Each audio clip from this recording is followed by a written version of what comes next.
going to ask Professor Ali Auni to please stay with me. Professor, I've got one more job for you before you leave. Yes, sir. And that is to introduce our first keynote speaker for the morning, Dr. Laila Iskander. If I can give you the honors of introducing Dr. Laila as she prepares to come and address us. Thank you so very much.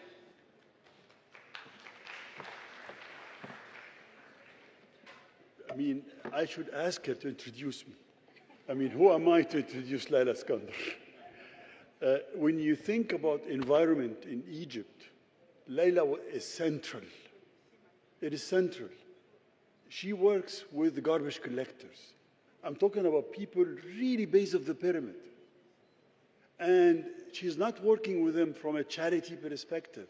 She teaches them how to fend for themselves, how to get money from doing activities and selling.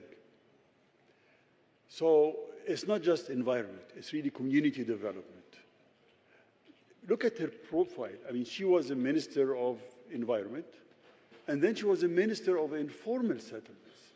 Anybody who works in developing country, he would understand that solid waste is tied with informal settlements. The impact of waste on the poor is much more on people in plush environments, like the area around here.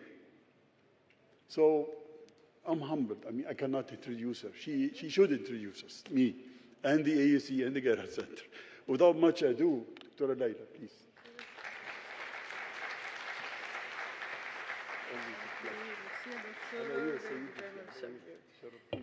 Thank you, Dr. Aouni, for your generous introduction, and thank you all of the members who came together to bring us here together. Gerhard, AUC, hosting it, and I was given 15 minutes, and so I cannot talk about everything I would like to talk about, but I will at least do this. Excuse me. No. I will speak about one sector only where I have been involved as a practitioner, because I cannot, in 15 minutes, you cannot do all of what you need to say. And it is the circular economy, because my introduction to the work of development started in 1982 with the workers of, what they call them garbage collectors. I call them the recyclers of Cairo. So, the recyclers, yes. They're not unique. 2% of the world's population is estimated to be engaged in that sector in an informal manner.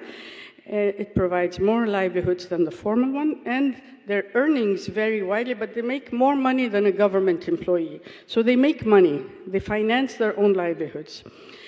In Brazil, they earn 1 to 1.5 times more than the minimum wage. In all of these other countries, they make a net profit. All this is GDP that is not counted. So I want you to look at some of these numbers, because I will come back to them. 4 billion people are likely not to have any waste service by 2040. Open burning will triple from 49 million metric tons to more. It is projected that 19% of the total emissions budget that we are allowed globally will be surpassed. Now, what does this cost? We're talking about financing in this conference, right? So waste collection alone, to solve the world's problems, is estimated to cost 100 billion. 95% of plastic problem is estimated to cost 120 billion. Loss of land, 1.5 trillion. Social and environmental impacts on marine life, 2.2 trillion. The business cost to fisheries, tourism infrastructure, 13 billion. My goodness, who is causing all of this? Who's throwing all of this stuff away and burdening the planet and communities and people and fisheries with this cost? It's mostly rich people. And what do they do with their waste? Well, this is an old map, by the way, because it doesn't show the flow of trash from rich countries to poor countries. Mostly it shows the flow of trash from the north to Asia. But if we were to get an updated map, we would show the flow of electronic waste to Ghana, for instance, of fast fashion waste to Kenya, others, two more. So we need an updated map that shows all this. Now keep this map in mind, we're going to come back to it. Formal waste systems in Africa, the formal ones that the government institutes, whether they do it or contract it out, doesn't work very well. I used to be minister. I was tasked with doing a survey on the whole country, and this is what I found. Abandoned garages, unused trucks, dilapidated services, a bad system, all right? But how, therefore, does this city you are admiring and where you had such a good time on the Nile, who keeps this city clean? They are an invisible force of 250,000 people, at least.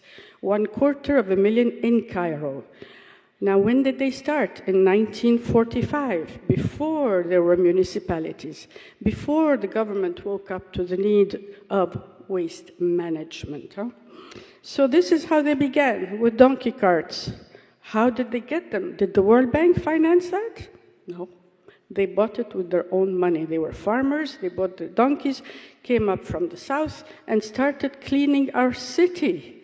How did they finance it? With their own unpaid labor, sweat. And they graduated and invested. Wow, they saved in the economy and bought trucks 10 years later. They are invisible, they're all over the world. It's a heavily gendered field, and they do not use capital-intensive methods, but are often pushed out by our formal design, our government plans, to push them out because we think it's a bad system, it's not modern. And they institute systems from the north which do not work. Example, incinerators. So what have these people done? Africans, by the way, they're all from here. Not one of them is from outside of Africa. So they established and financed a recycling industry. Okay, it started with collection, but what did it do? 3 to 4 men collect, 4 women sort. How many tons? In this city alone, 15,000 tons per day. And thousands more move the materials after the collection. They sort, they recycle, and they trade, and they get the stuff all the way to the doorstep of manufacturing industries in the formal sector. So if you calculate 17 jobs financed by their labor and their savings for a city that generates 15,000, how many jobs is that? That is at least 250,000 jobs. But their enterprises have generated livelihoods, and how much do they recover of what they collect? The most staggering percentage, the highest in the whole wide world, higher than Germany, 80%. But you have to give them access to it. And that is a huge issue, because when cities contract services to formal companies, it's usually a major step to disenfranchise and exclude them from accessing the materials. How do they keep the city clean? Well, this is how they think every day of their lives. We are not garbage collectors. We are harvesters of materials. And this is what the circular economy is all about. I mean, fancy that. In universities, they're teaching about how the linear model of materials movement is bad. Whereas these people knew this all along, 70 years ago, and acted on it without going to college, without going to a business school. So these harvesters of materials come out to our doorsteps every single day in this city of 20 million people, invisible, silent, and unrecognized. And they have established industries. They invest, they save money. They don't go to banks. They don't go to multilateral development agencies. They cut off from their own income and save and invest and upgrade and mechanize. Where do they live?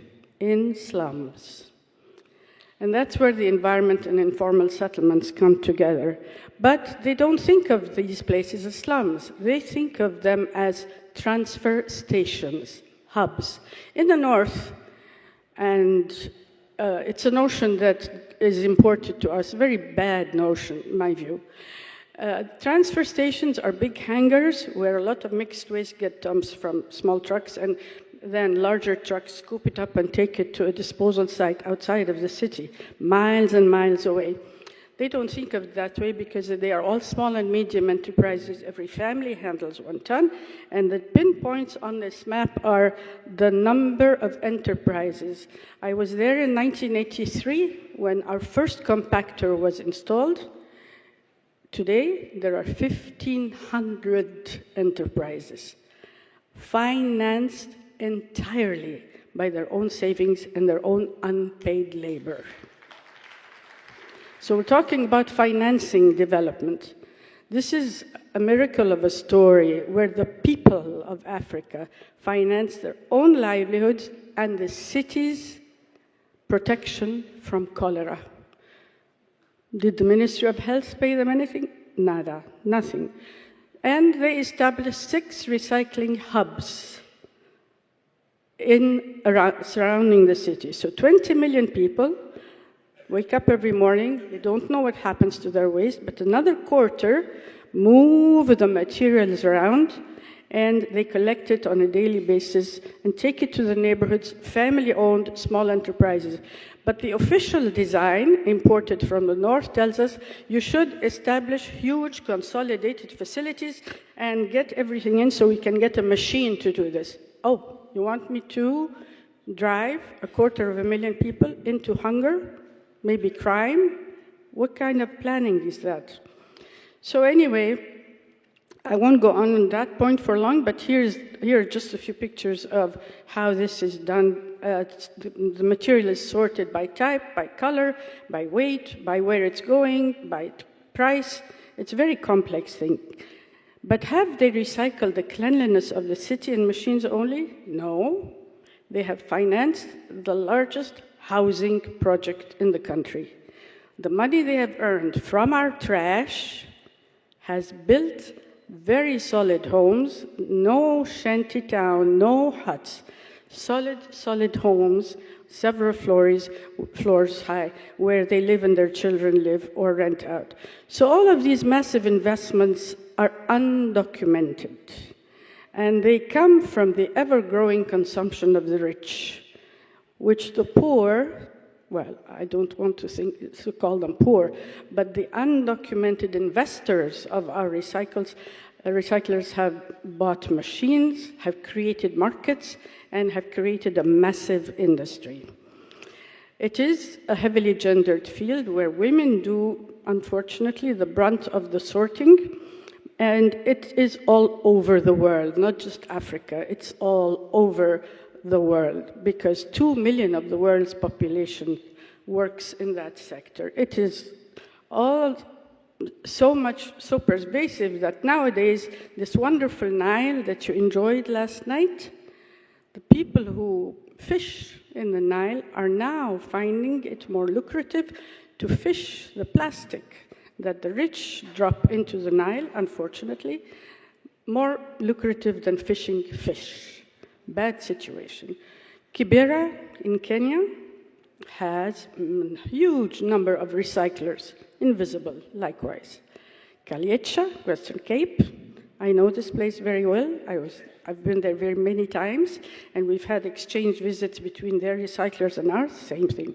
Dharavi, Mumbai, this neighborhood is now being redesigned for demolishing so that they can put high-rise in it and move these people out without thinking, when you move them out, who's going to bear the brunt of the transport cost? Because someone has to. In this city, the labor, transport, mechanization, housing, gas, everything was financed by the people, the Africans, no one else. So today we're talking a lot about plastics, right? And about global warming. Well, it turns out that plastic is as bad as coal, believe it or not.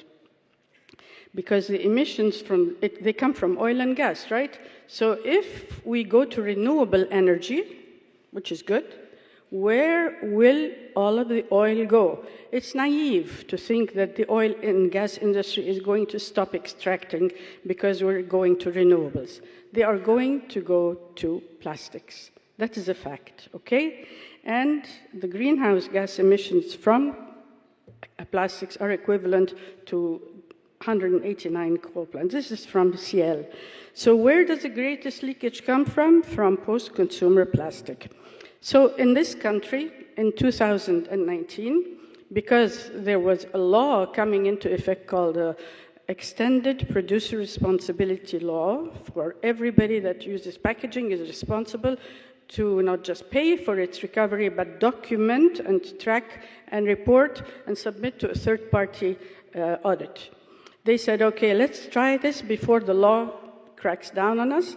And they approached us and said, how do we do this when we know that the massive amounts of plastic are collected by informal people? How do we get to them? And so we designed a reverse credit system that documented all of the informal workers and traced the materials that they harvest and move all the way to the factories, got them to register on a digital platform. Now, you can imagine how hard that is. As a pilot, we started with 2,500 before our aim was to get to the 250,000 to understand how to, but it worked. We traced the value chain, and the process started with the women, made sure that they all had an e-wallet on their phones. Every time they collected, sorted, traded any amount of plastic PET, the bottles you all have, that it was sent through an SMS to the trader, to the compactor, to the factory, and to get 2,500 people on one platform and track the movement of the materials is quite a formidable task, but it can be done. Who paid for it? The culprits, the people who caused all of this, the packaging companies. Because of all of the plastic that leaks into the environment, post-consumer packaging is the #1 culprit. Anyway, I won't go into too many of the details of the how, but it worked. How well did it work? After 4 years, 88,000 plus tons of very lightweight PET was collected.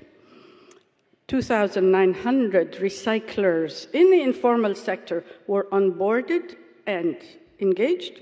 It cost them $54 million. Divide by 50, that gives you the number in dollars.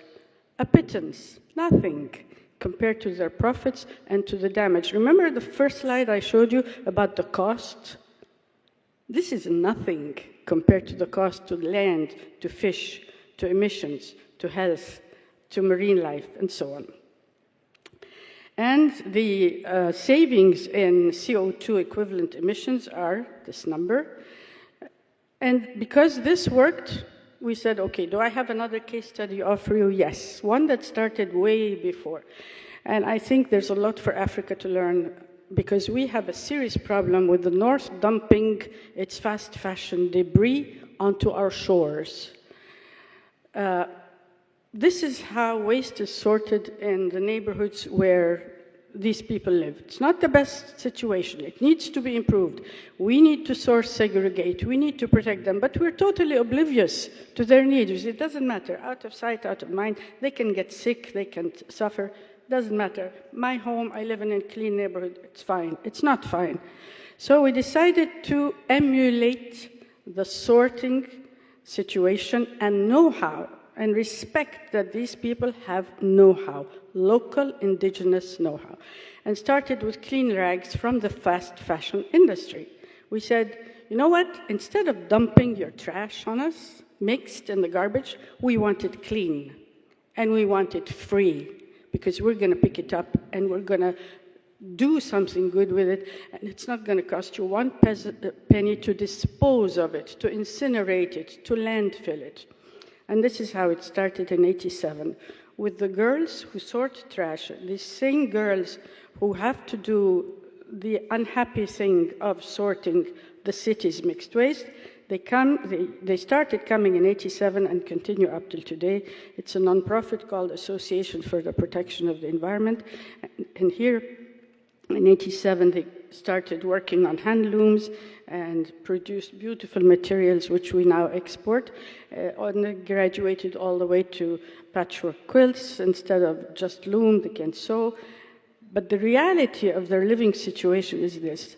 I'm showing these two slides not to shock you, but to show you the power, amandla, right? Amandla, in our people. They might live in some horrific situations, but doesn't mean that they are totally bankrupt of amandla and of abilities. Because the picture on the right is the beautiful things that they produce from the fast fashion industry that destroys the environment, but they still have to live in difficult conditions. The third case study, and I will end with this one. Sorry, Dr. Ali, I'm trying not to use up more than 15 minutes, was brand name fraud. In 2006, another culprit, the shampoo industry, approached us and said, we're having a problem with our containers, the shampoo bottle, when it's still intact and unscratched, it gets refilled fraudulently, not by the recyclers, but by naughty people, okay? So what do? We want to prevent these from getting out, leaking into the market for refilling. So, okay, we'll set up a school and we'll collect your intact materials. We will harvest them from the recyclers who harvest them from our homes. And before they leak to the people who fraudulently refill, we will bring their children who are still not in school and say, come to a school, bring the containers from your families, we will pay you for them, because if the school didn't, then the fraudulent refiller will. So come to the school, sell the brand name materials empty to the school, and you will get money, but you will also learn. This was kind of the last group of kids who had not gone to school. Surprisingly, it was all boys. Very surprising. But anyway, so they graduated, and we recovered millions and millions of dollars worth of empty shampoo containers. And by the way, the first words that the boys learned in school were Fa, Sunsilk, Pert Plus, Pantene. Important words, because if they were going to get paid for them, they had to know the names of these things and then do the arithmetic. How many bottles did I bring to school to say, did I sell to school, sizes, and so on. All right, so let me just make a new nuance, one that has been bothering me for a whole lot. Local governments don't like informal recyclers. Meshi. But also, our planning for waste management in our cities seeks to exclude them. But what happens when people find no jobs? I'm not talking about conflict zones. I'm talking now about migration because of economic loss of livelihoods, right? Many of the migrants you see on our televisions today are people who are forced out because, well, for some reason, I mean, it may not be recyclers per se, but they are people who have been pushed out of the economic system because our African development plans are bad, all right? We do not recognize the amandla in our people and push them out with our bad development planning, right? So they migrate and they die. Women and girls die first, probably because they're carrying a kid or they don't know how to swim, they're pushed out. Even when they get to the shore, look at that. The men on the boat, sorry guys, leave the women in the water and they make sure that they survive. Right, just 2 slides on migration. 2024 was the deadliest year for migrants. 35% of our people live below the poverty line, even in Egypt. And the global number of migrants worldwide, for all reasons, 304 million, represents 3.7% of the world's population. Remember, the recyclers of the world are 2% right now. What if we expanded that space for them to recycle at home? would they not maybe stay at home and not get on these boats? It's a question. 1 in 27 people worldwide were international migrants, and 48% of all of them were women. So this is a graph that shows you that, 3 or 4 million total. The dark blue is the women, the 3.7% is the percentage of the world population. Can we increase that 2% recycling population to 3.7? My hunch is, if we played it right, we could. For Africa, the people we sent overseas were 29.2 million. Within and from Africa, by the way, it's not all Europe bound. Migrants from Africa are the blue part, within Africa the green, and then there are migrants who come to our shores. But the bad part, the deaths. The dark blue the dark blue parts are the people who died in the Mediterranean. So most likely they're from Africa, not from Asia. And they were heading in these boats that capsized. The light blue is the people who died in Africa, the orange, very few in Europe, and the top blue is in the Americas. Do you remember that slide I showed you earlier about the trash that's dumped on our heads from the north? Okay, I'm calling it up again because, and it's not accurate, remember, it needs to show the migration, the waste corridors from the north to Africa. That's missing here, right? But I put it against the migration corridors of people. So their trash comes to our shores. Our people try to get to their shores, but they die in the process. Who sends their trash to our shores? Germany, number 1, Japan, United Kingdom, Netherlands, US, Belgium, France, Italy, Canada, and Austria. Do these countries welcome our people when they land on our shores? Question. So here's my final slide. This is my Amandla financing proposal. Let's ask every country that exports its waste to our countries to host 1 migrant for every ton of material that they dump on our shores. How about that?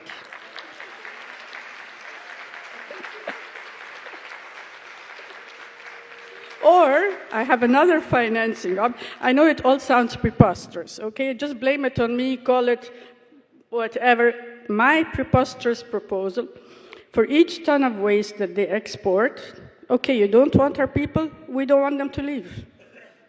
But help us keep them at home, because when we import your northern methods of what you call circular economy, they don't keep our people at home. So here's one. Finance the work of 1 recycler in our sending countries, because the cost of 1 ton of waste of work for 1 recycler in the south. Every ton you send, finance 1 recycler, because you know what they need? They need space, machines, and so on. All of these things that the Cairo recyclers finance with their own blood, sweat, and tears, we are now asking as a financing proposal from the north. Thank you.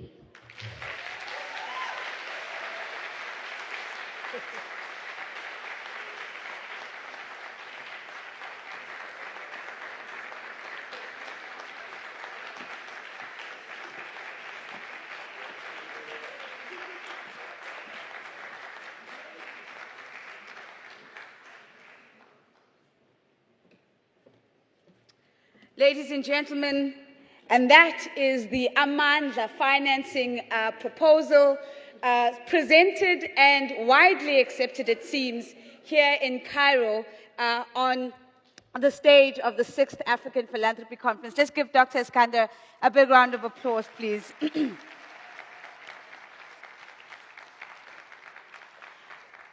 Thank you so much for bringing visibility to a lot of the work and the social investment that happens in our various countries on the continent, and to begin to highlight some of the big conversations we have to have over the next 3 days. Ladies and gentlemen, I'm going to ask for your forgiveness We are running a little bit late behind schedule. We will endeavor to catch up as best as we can, and we'll make necessary changes as we go along to do that. Our next speaker has the job of creating a pause moment. And that is to come onto stage and to share some reflective thoughts on the significance, the timeliness, and the relevance of the broader conference theme that we have set out this morning and over the next few days to speak to us about sustainable financing for development in the majority world in a reflective posture. Please help me welcome to the stage a global development practitioner, a leadership development expert, a social entrepreneur, and in this particular instance, also wearing the hat of the Managing Director of Programs at Open Society Foundations. Please help me welcome Brian Kagoro to the stage.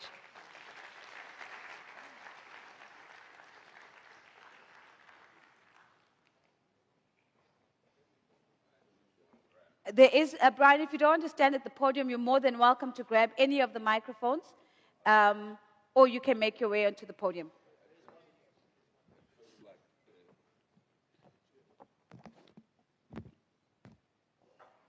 It feels like false importance to sit alone with so many chairs. So maybe standing shows a little humility, right?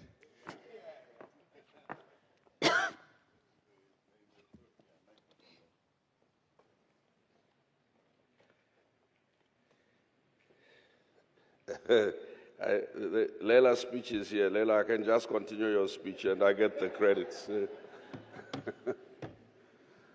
Excellencies, our hosts, colleagues,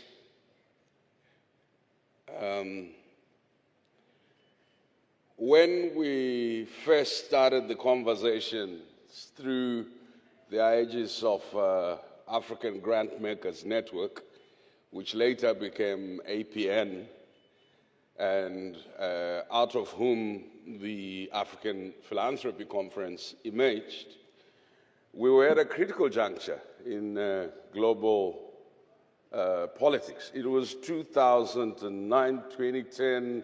The world had just gone through a global economic crisis.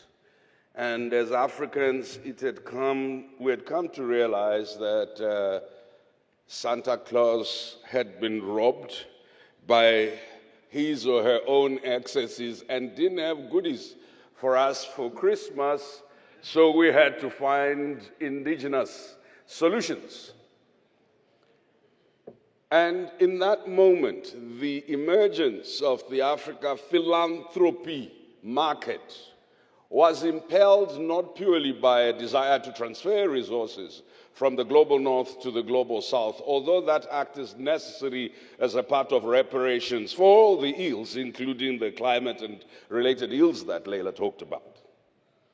In that particular moment, there was a fundamental realization that the most debilitating contribution of neoliberalism and global development was its creation in the mind of the African, the perpetual idea that without the empire, they were unable to breathe, no matter the excesses of oxygen in their own less polluted territory, that the African began to think that without the empire, they were unable to generate energy, notwithstanding the excessive sun we have in abundance, that the African began to think they could not be healthy, they could not be well nourished, notwithstanding that the global north today thinks that the most valuable and highest priced food is something called organic food. And let me interpret it for you, because you may be lost in trying to find a complex Harvard, Yale, or Oxford solution to this. Organic food is the food you grew up eating in your village. Now, Bill Gates. My friends, there is no witchcraft that surpasses witchcraft that tells somebody who holds 50% of the world's deposits in critical raw minerals, who holds the largest supply of global gold, which is the most assured denominator of global currency, that persuade that person that they are so poor, they have to abandon the lands in which the gold and the cobalt, the lithium and etc. live, and rush through oceans and die going to care. I am not looking down on what we do to survive. I'm simply suggesting that it must take epistemic witchcraft.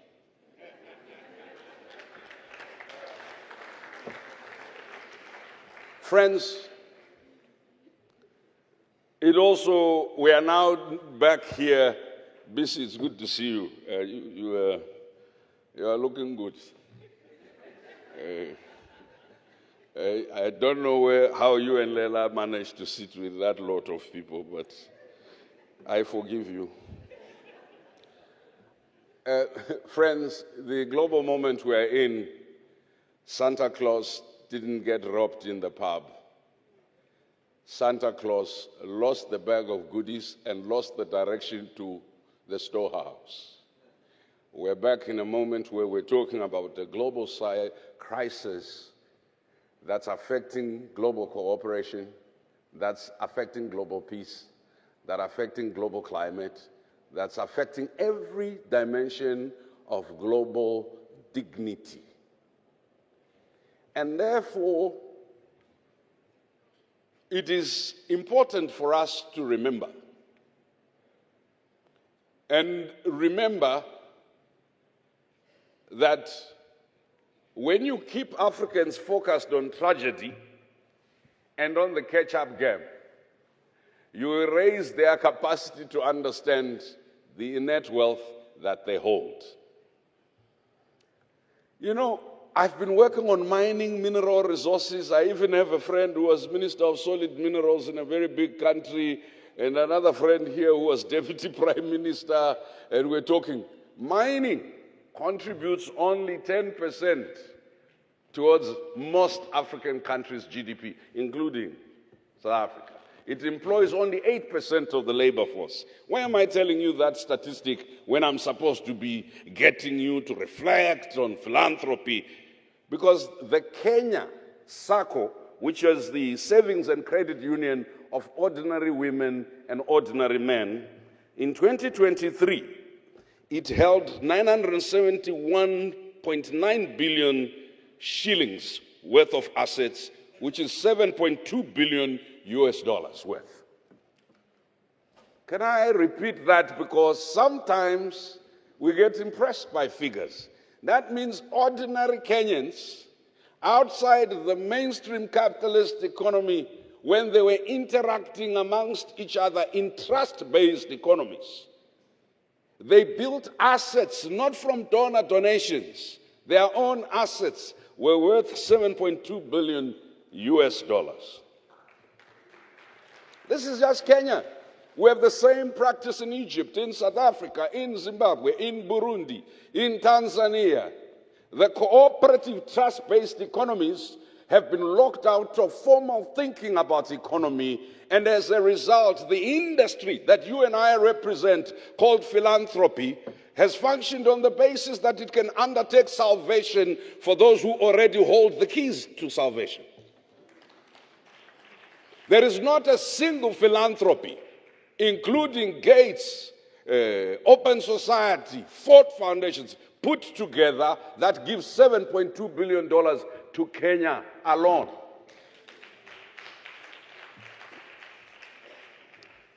So the same SACCOs had deposits. Remember, the first ones was assets.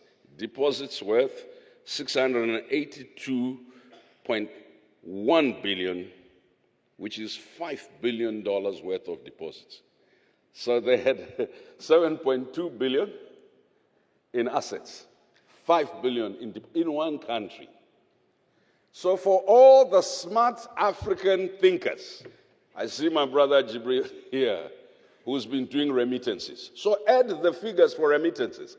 Africans, the same ones that crossed running away from the misgovernance in our countries and been locked out stigmatized, criminalized that Laila was talking about in our own environs, because for some reason we think that wealth is only created in clean ways that comport with us looking like our Western colleagues. They wear suits in towns, but the gold that they export is dug by very dirty Africans going down in sanitary and unhealthy and unsafe mines. The suit is a substitute of the criminal activity that nourishes the wealth that we now all admire. So in this moment, it is not to be angry that some people are wealthy. In this moment is to ask ourselves, what are we faced with? I promised Briggs I would be positive. So if you accept what Laila has told us, that the African informal economy accounts for 25% to 65% of GDP and accounts for 30% to 90% of non-agricultural employment in our countries. If you accept that this is an important statistic, there are 4 generational shifts that we're dealing with in the moment. First generational shift is that whether you call it a global poly crisis or a global crisis, whatever you call it, it's presenting us with intersecting impacts in different locations and regions. But what is the difference? You can say this has always happened, Brian. In the past, Africa would suffer delayed impacts of crises that are being generated, whether in the Middle East, in Gaza, or generated in America by laws that are passed. But today, we suffer immediately, because the closure of your healthcare programs that were based on a dependency system that looked to the north, that was extracting and not paying you fair value for your raw materials, and that did not really do much to invest in the beneficiation of your own raw materials, including the stuff that Laila talked about, is once it closes, Santa Claus closes and goes to see his girlfriend back home. And the Africans now, we cry, we're going to die. How? Our ministers are buying fancy SUVs. And they're holding conferences in Berlin, in Paris, and in London, and in the Washington, D.C., to discuss how to solve the problem of poverty.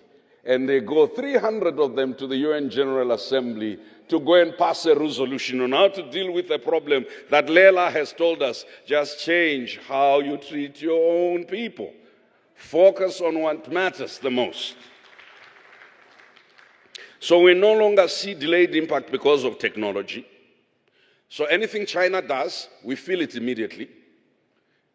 When war happens in Ukraine, we felt the impact immediately. Why? Because we were dependent on Ukrainian wheat. Nothing, the second generational shift, let's admit it. We are in a unique time in history where multiple generations exist at the same time. There are people as young as myself and Mr. Jane, and old people like that one there. And then but all of us are existing at the same time. Our understanding of the space we live in, the institutions we work with, and the issues we are faced with are different. This affects both memory and imagination.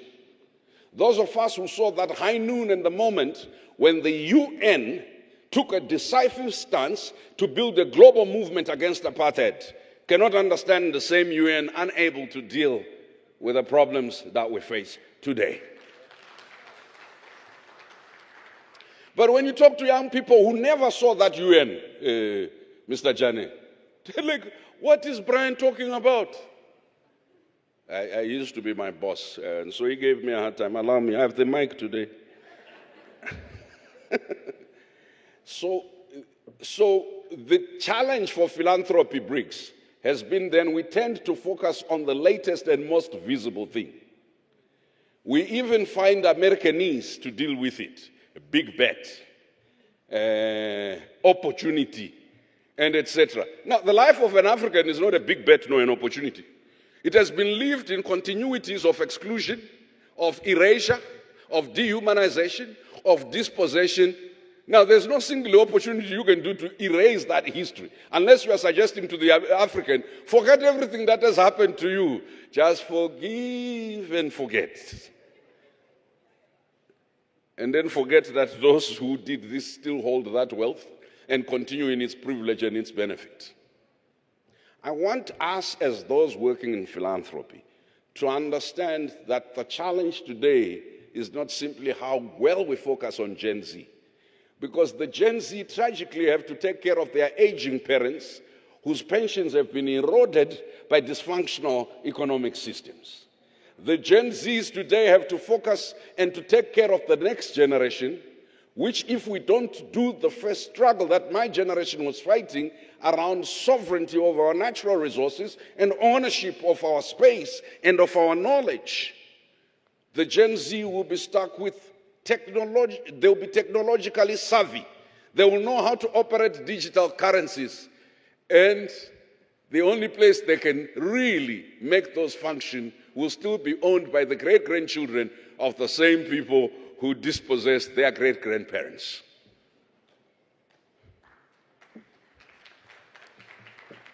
There are intergenerational nuances to this struggle that require that philanthropy, in making its investment, understands that we're dealing with multiple generations existing at the same time, which means multiple interpretations, which means, Briggs, we have to evade and avoid the temptation, number one, of focusing on what is most visible and vocal. Number two, focusing on fiscal or funding gaps or shortfalls. It's very important that we deal with the funding gaps.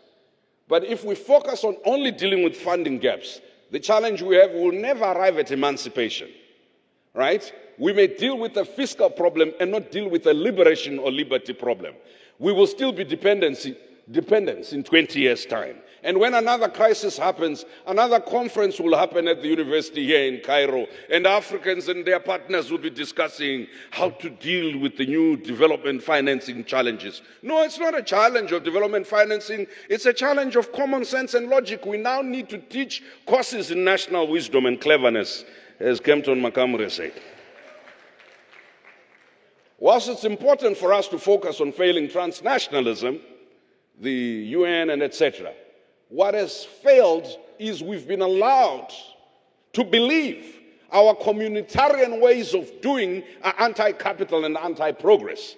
So we have abandoned communitarian ways of doing that enabled us to deal with mental health, enabled us to deal with solidarity, that enabled us to deal with collective questions of poverty and lack.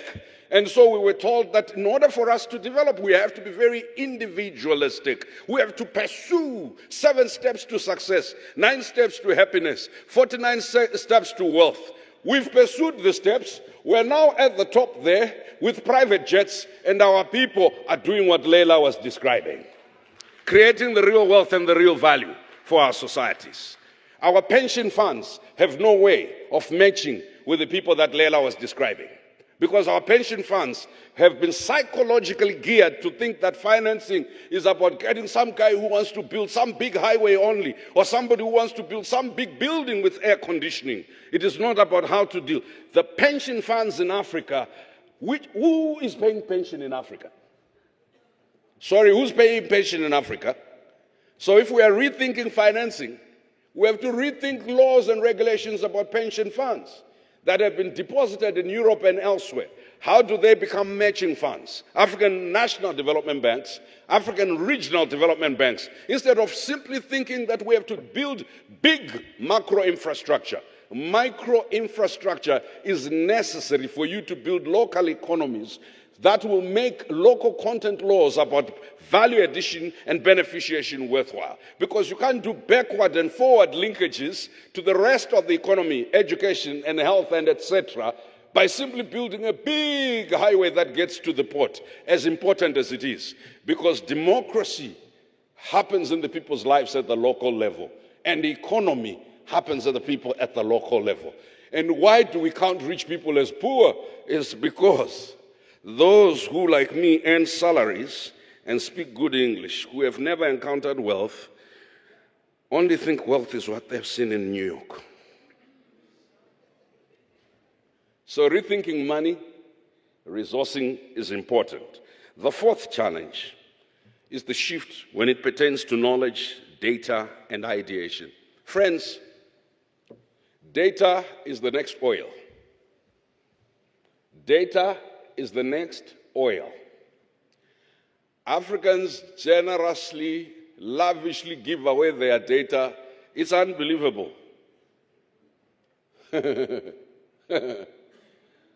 Hey, Africans don't trust each other with regards to elections.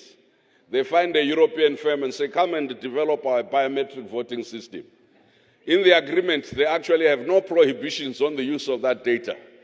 That European firm or American firm or Israeli firm or whatever, Chinese firm, goes away. It is the data for the entire voting public, which means the entire income-earning public. Friends, but it also determines what knowledge. Many of you have read recently, I'll end soon. Many of you have read recently that there are professors of law and law firms which used AI to get citations of law cases.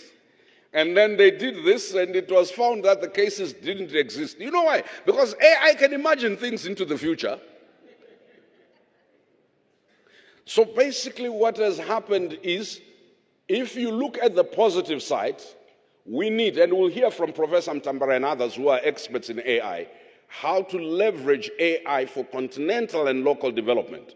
But I want us to actually understand how the lack of sovereignty over the development of AI and the lack of policies essentially means the biases and the prejudice, the racism and the sexisms of those developing AI or inputting into the technology will reflect. So that when you Google Africans, they'll give you Neanderthal. So racism that has moved from warm bodies that die in technology that multiplies like an amoeba, it also means you can change the history of nations. You type something into AI, unless you now discipline yourself and understand, it can tell you certain things exist.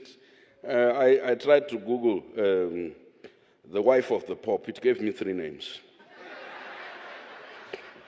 So the dangers,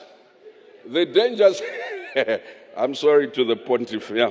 The dangers of historical erasure and contemporary retruthing. I am a Pan-Africanist, so I can make up English words. Truth is one word. Retruthing, it means telling alternative truth. So AI may enable not just prejudice, but retruthing. So what is the challenge we face? How do we avoid discarding who or what we have and the danger of recycling old racist, sexist, and dependency-based ideas and generate within technology a culture of preserving what we have and building forward a better version of what we have, from food production systems to recycling economies to various other things. So when you think about emancipatory financing, which is my last point, it is an act of self-liberation. Community and institutional endowments are no longer a luxury. They are now an imperative. So instead of simply old boys association, old girls association, we have to figure out with Jibril, how do remittances become incentivized? How do we internationally cut down the cost of transfer of remittances and the poor regulation of benefit of remittances in country such that they contribute to transformative development, building assets, micro and macro assets, and also building longevity in our ability to regenerate within our own economies. And community endowments, collective economies such as chamas, SACCOs, and cooperatives. How do we marry these, Prof, with pension funds, with other social impact investment funds, in ways that quadruple not just money in the hands of women, but assets, assets, assets, assets, digital assets, physical assets, financial assets. Lastly, the specter of digital economies is such that there could be the most criminal thing where money launderers hide their money, or there could be laboratory things where women who have no access to a bank immediately, with a little bit more technology infrastructure, where young people who can't afford to give you pay slips for the last 5 months are able, together with digital and collective economies, to play, and communities share ownership. I came to say to you, a global economic crisis impelled by neoliberalism will not be cured by neoliberal technocracy or clever thinking. There is a hybridity, heterodoxy required in our economic thinking and financial design that the business school doesn't always teach, that the law school never teaches. So this is the liberation that we must be talking about. I thank you, and I hope I've been able to tell you that since you are all in the formal economy, you are part of the poor and you need capacity building from the informal economy.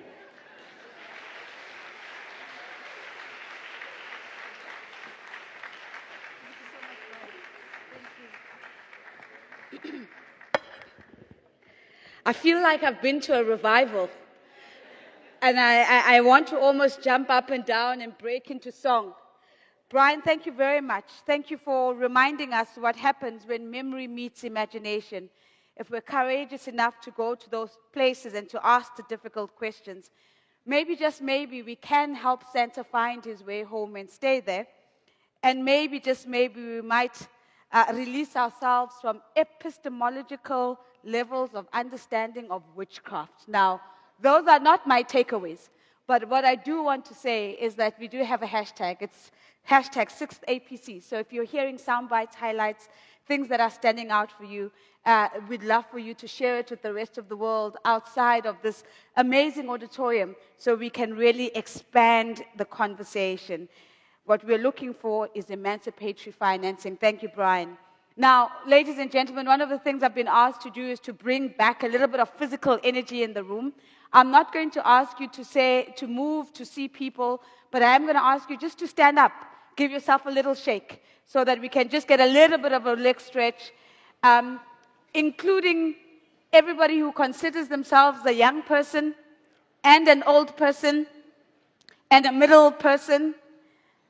Thank you very much. Remember, I can see all of you from here, so a little bit of a stretch. Thank you. I appreciate it so very much. Thank you. You may take your seats. Thank you, thank you, thank you. What a feast we've had, and we're only getting started. What we're going to do now, ladies and gentlemen, is take our very first plenary, and each of our plenary sessions starts off with a keynote and is followed by a robust panel that will make time for you to ask your questions and your comments. For this particular keynote, I am going to invite someone very special to introduce our keynote speaker who is standing by online, ready to present. Please help me welcome to the stage Madame Stigmata Tenga. She's the Executive Director of the African Philanthropy Network. Let's give her a round of applause, please.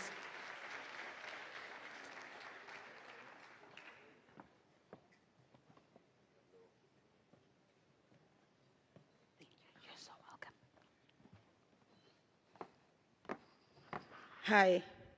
I hope you can see me because I'm a little bit tall going down.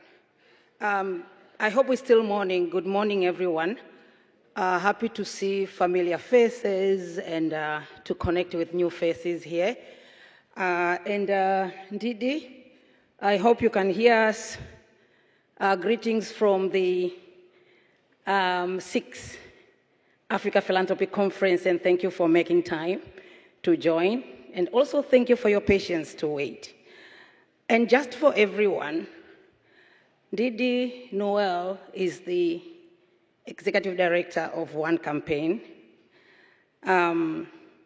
She has over 25 years of experience in international development.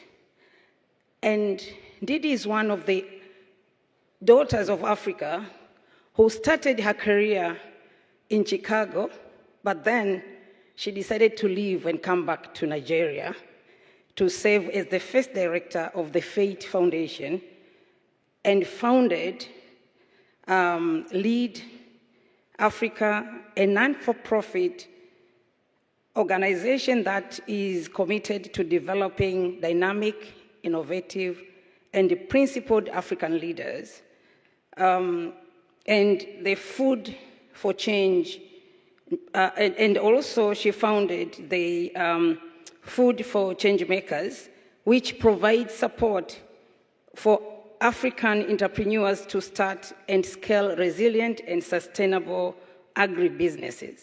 She is also a co-founder of the Sahel Consulting Agriculture and Nutrition Limited, and also the AAC Food Processing and Distribution Limited.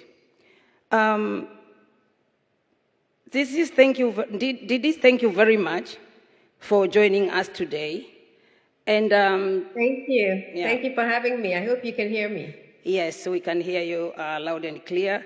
And we are happy and anxiously waiting to hear from you, and if you could explore on the impact of global political shifts, including funding cuts in the development financing, but also because we are gathering here as actors in Africa philanthropy, we would be very happy if you could also explore how can Africa philanthropy and domestic resource mobilization contribute to building alternative models of financing, and especially sustainable financing.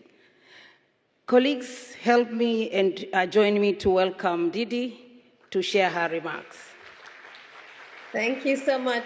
It's a pleasure to be here, and I wish I was in Cairo with you all. So please do forgive my absence in person, but I've been listening very keenly. I hope you can see the presentation.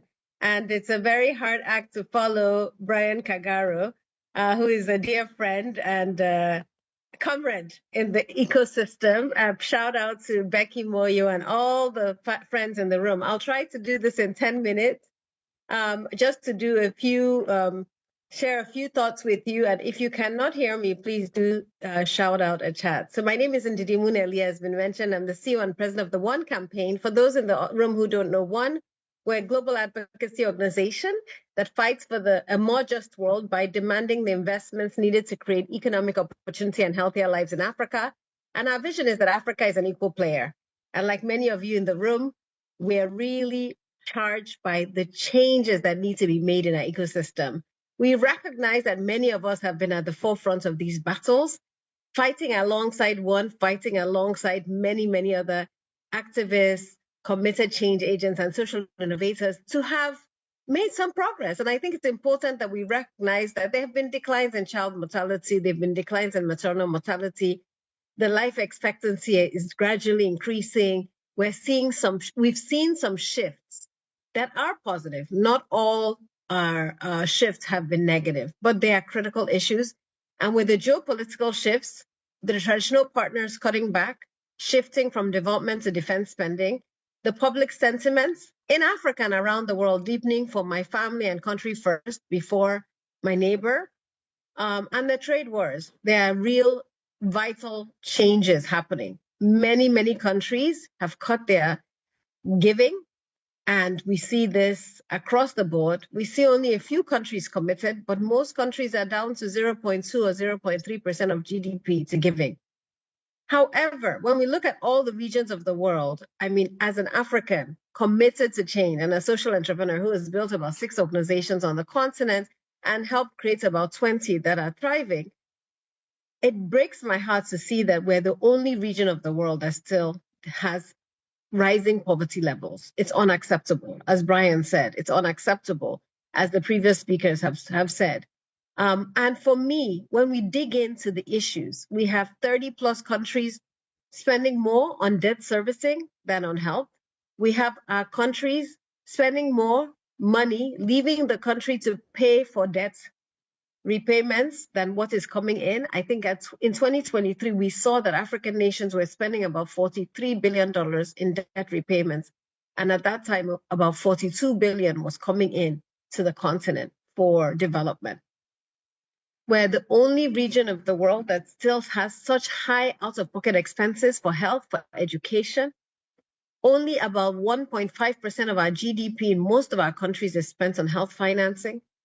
And I can go on, and you know the statistics more than I. But this chart in particular makes me upset whenever I think about it, because with the cuts that have come from the flattening of USAID, from the reductions in spending, from most countries, we are the only region that's still dependent on external funding for our own health. And health is not a development agenda. Healthy workforce means that we have a workforce that can drive growth. So it's a wake-up call. It's a wake-up call for us. Brian has said Santa Claus is not coming. Now, when we think about where the money is on our continent, and I think it's important just to spend a bit of time on this chart, 250 billion is in public development banks in Africa. 455 billion is in pension funds. And Brian mentioned pension funds. I want to underscore $455 billion is in pension funds. African wealth sovereign funds, 150 billion. Remittances, 100 billion just from 2023. And some countries say that this has doubled. African high net worth individuals who keep money abroad, 2.5 trillion. Illicit financial flows, 88.6 billion. And this is our money stashed in Swiss bank accounts or in bank accounts in different European countries or in Singapore now. If we were able to reform our MDB balance sheets, it would unlock 500 billion. If we're able to address the credit rating idiosyncrasies that continue to put an unfair risk premium on Africa, where we pay too much for financing, we've estimated it at 75 billion. If we're able to leverage SDRs, which is special drawing rights, it's 1.5 billion. And if we're able to reduce our remittance costs, and we talked about this, Brian mentioned remittance costs, it's 20 billion over 10 years. So they're real sources of capital. The money is not the problem. The question is how we are allocating the money, for what purposes, to what causes. We realize that domestic resource mobilization is the only way out. We cannot be dependent on any other world region. This has been resonated by many, many people who say, aid is a thing of the past, and we must start to think about it and focus on attracting investment and mobilizing our own domestic resources. That's just Dr. Ngozi Okonjo-Iweala. And King Adesina says, we cannot depend on the benevolence of others. Benevolence is not a strategy. Investment is a strategy.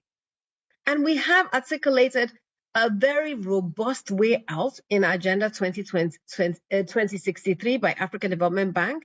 However, we're not implementing it. And that's the challenge. When I look at Agenda 2063, it's robust and it has a comprehensive framework with different mechanisms. Unfortunately, most of them are failing or not being implemented. So at the One Campaign, when I came in very early on in our tenure, we saw this trend. We saw that giving was at a 50-year low. And we said, how can Africans take care of our own health financing? And what was we do? And we're doing the same for other sectors, but we started with health. We realized that we have to have some fundamental principles. Africans for Africa. Health as a critical driver of national, regional, and continental growth, not as a black hole, not as a development indicator, but as a growth indicator. And that we must redefine what health means for Africans, not replicating health systems in other parts of the world. And this, for me, is critical because for every development agenda, it's what works for Africa. And this is an opportunity where we have to redesign. And so we've come up with what are the indicators we'll judge countries by: maternal mortality, under 5 mortality, life expectancy.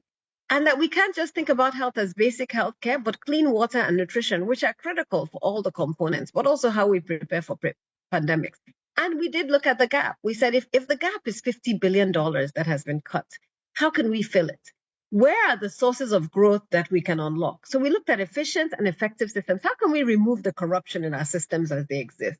In some countries, by digitizing, in embracing technology and innovation, we can reduce costs by 20 to 50%. How can we generate more revenue? What about sin taxes? Taxes on carbonated soft drinks, on alcohol, on tobacco in our countries? What about unlocking the workforce for the future? AI for health, clinical trials, but also getting countries like Germany to pay for healthcare workers, which they're already starting to do, but paying too little. Germany pays about $1,000 for healthcare workers from Kenya, for example. However, we know that NHS and other health systems were shut down if Africans were not there, if the Zambians and Nigerians were not working. So how can we get compensated and produce the health workforce for the future and the care workers for the future when the rest of the world has an aging population? What about remittances and diaspora funds? Can we unlock them? What about debt for health swaps and debt restructuring linked to school feeding and other nutrition initiatives? And how can we reform the global health infrastructure? This is Gavi, Global Fund, WHO, UNAIDS, and ensure that they transfer procurement and production to Africa and data. And Brian talked about data as well. So we mapped this out with stakeholders from across Africa, and now we're starting to implement, partnering with Africa Philanthropy Forum to mobilize $500 million that goes directly to local organizations, ensuring that we're partnering with remittance providers that take 0% fees, because this money is saying they've been cut, HIV/AIDS clinics are having to shut down, organizations that provide healthcare for our citizens are having to shut down. That's unacceptable. I refuse to be quoted as a CEO who says 5 million African children are going to die because USAID has been flattened. I want to say how many millions have lived because Africans took this agenda forward and filled the gap. And we've been talking to stakeholders. We've talked to the Africans at Microsoft. They're very excited. Most companies match and triple match. We've talked to Africans at JP Morgan Chase, and the list goes on. And we're mobilizing diaspora across the world to say, invest in your own villages. That healthcare center in your own village, instead of paying for funerals, pay to keep people alive. We're also running forward in partnership with the Global International Insurance Forum to launch Health Bridge, which is a remittance provider framework for diaspora to pay for health insurance for their villages, for their relatives, instead of paying for emergency healthcare for a relative who wants to deliver a baby. And we're so excited about launching this. And at ONGA, we're going to be having a 17 rooms initiative. Anyone who's interested in this insurance platform should please join us. And it's really just a gateway to really ensure. Right now, only 16% of Africans are insured for health.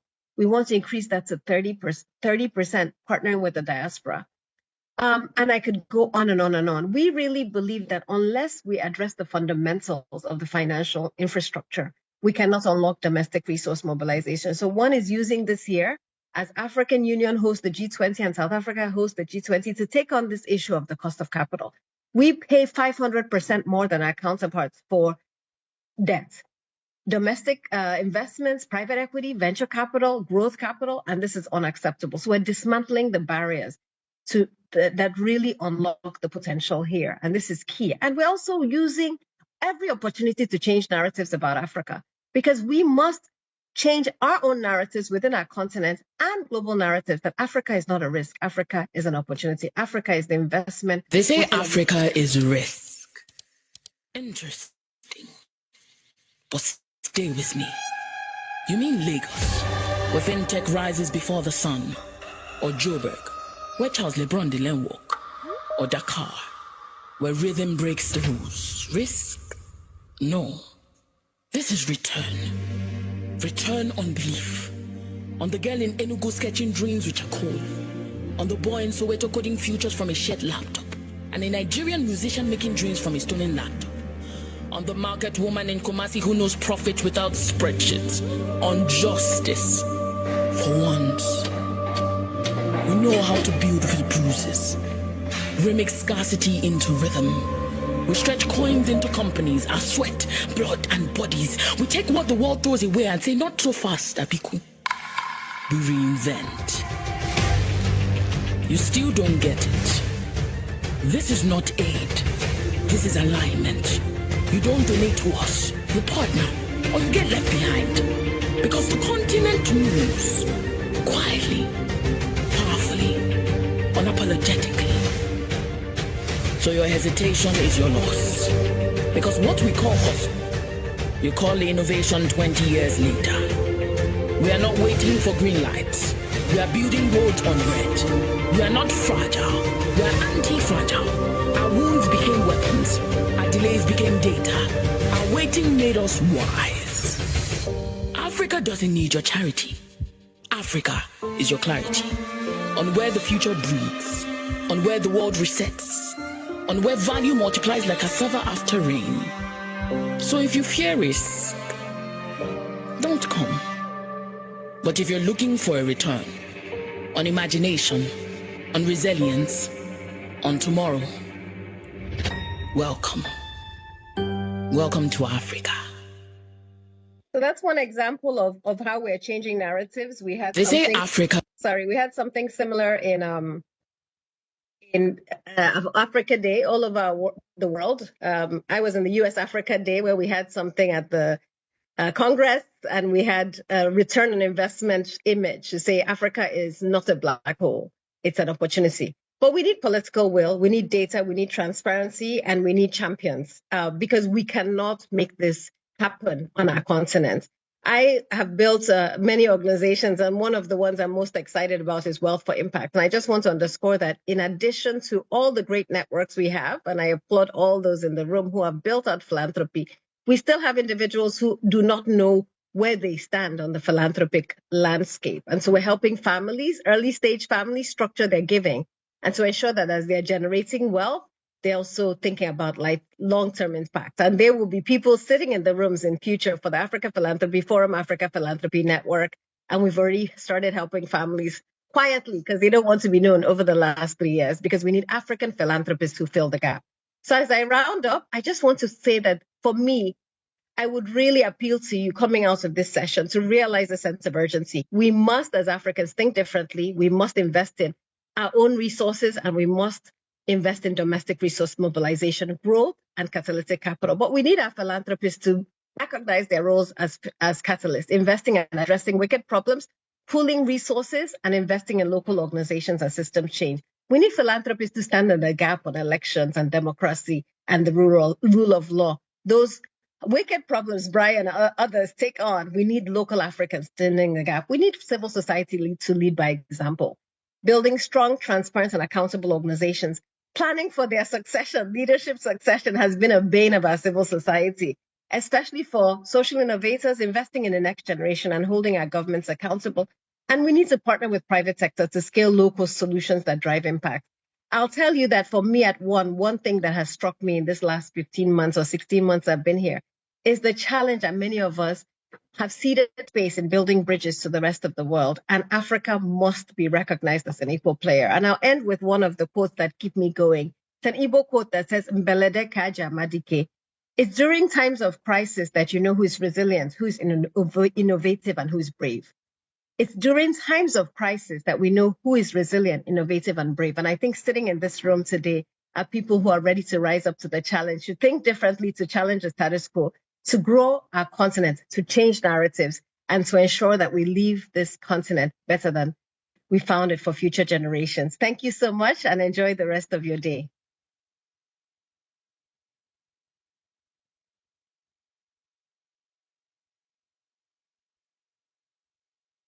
If I can just, okay, fantastic. If you can still hear us, I do want to let you know that there is a resounding round of applause for you here in Cairo. Can we just say thank you one more time to Ndidi? Thank you so very much.